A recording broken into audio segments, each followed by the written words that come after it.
Welcome back to the morning show here on Arise News. It's time now to review the headlines of today's newspapers, and we are going to start with This Day on Saturday. All right, this day on Saturday, the newspaper of record. Let's take it very quickly from top to bottom. CBN grows operating income to 15.23 trillion naira. Assets hit 117.60 trillion naira in 2024. And the riders, I believe, strengthen, the position of the editor. Records 38.8 billion naira profit, recovers from 1.15 trillion naira loss in 2023. Court refuses to stop Apex Bank e-naira trademark usage. There was something that I said last Sunday with KK about nominal value. But at least it looks nice. It looks nice. I mean, on a weekly basis, we're getting like some positive things from profits for banks, from CBN. Exactly, from CBN. The other story there, which will be found on page 12, stop labeling Tinubu's administration Yoruba government Afenifere ones. I think that's probably in response to, what is going on social media. Some lady responding to Senator Natasha. No, but also, we did Sandra Duru, if I'm not mistaken. Professor something she's called. But we did have the northern, delegates come out and say that they felt like Tinubu's appointments were lopsided and they called it a Yoruba government. That's also part of it. I would believe that might be what's motivating Afenifere than the social media fire. Well, that was definitely some fire. That was definitely some fire. We'll see how that ends. And then on Trump ends Chinese tariff loophole, raising cost of online goods. That's on page 5. This is Trump. It's Trump era. It seems Bezos folded there very quickly. When it comes to Trump, Adesua is the analyst. I'm not on seat for Donald Trump. I'm just kidding. But two big stories next. Oti, I have no reason to dump Labour Party. Everybody mustn't be in APC. Says his predecessor left Abia in tatters.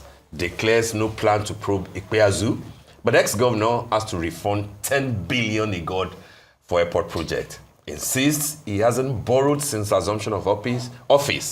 Reduced state's debt to 66 billion. I think from about 180 or something like that billion. I think this from the interview with our own Yes, he was on the channel yesterday. Oseni, a brilliant one. But then when you're asking your predecessor to refund money, but then you say you won't probe him, how? Will you just write him a letter and say, where's the 10 billion on the airport? But I also like what he said here. Everybody mustn't be in APC. I have no reason to dump Labour Party. I think that's an important thing that's to a say. very important thing to say at a time like this. And I think it was pointed as well, what he was saying, because like you rightly said earlier in the conversation, there are conversations around who else is going to defect to APC. So it's important to note that truly there are people who are standing their ground to say, as much as it's looking like everybody might decide to go into APC, not everybody needs to be absolutely APC. That was more so that the conversation. The current president, was known and celebrated for, sticking to his party. He never defected to any party from AD to AC to ACN and to APC. That's Ashwaji Bola Ahmed Tinubu. So Abga should have his governor. Labour should have his governor. PDP, even if they are left with 4 or 3 or 5, you say let's see who's left standing. Let's hope that will not be the case.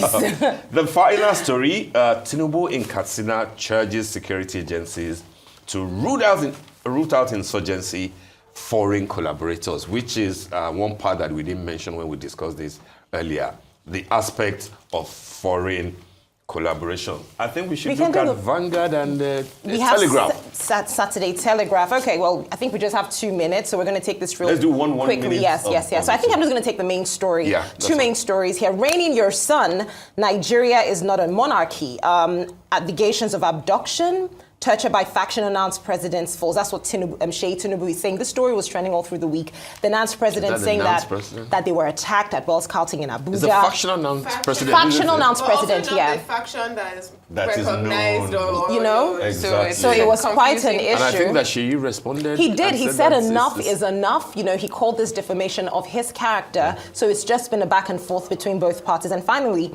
coalition promoters to launch party this month. Preparation in full swing, says ex-lawmaker Governor Otis. I have no intention of joining APC. Insists even if I have to move, I will not be blackmailed. Even if I want to put a quote there. Even if I have to move, I will not be blackmailed. That's like creating a corner. Vanguard, anything of interest before we leave? Sentenced BRT driver to death for murder. That's the second man sentenced to death, I believe, in just over a week for killing a woman. And I think that is going to be very interesting with some other cases on femicide coming up. I think we have to end there. Absolutely. That's it. Some very, engaging interviews earlier today, and a few other engagements. And it's fantastic. Quite a week that was. Quite interesting. All right. Segment this morning. Okay, ladies, that brings us to the end of the morning show today. Thank you for watching, and do stay safe. I'm Steve Ayoringe. Well, as always, I'm Adesu Agiwal-Sage, and many thanks for being part of the morning show. See you tomorrow. And I'm Kachi Ofia from our entire team here in Lagos, Nigeria. Enjoy the rest of your morning and, of course, the rest of your day.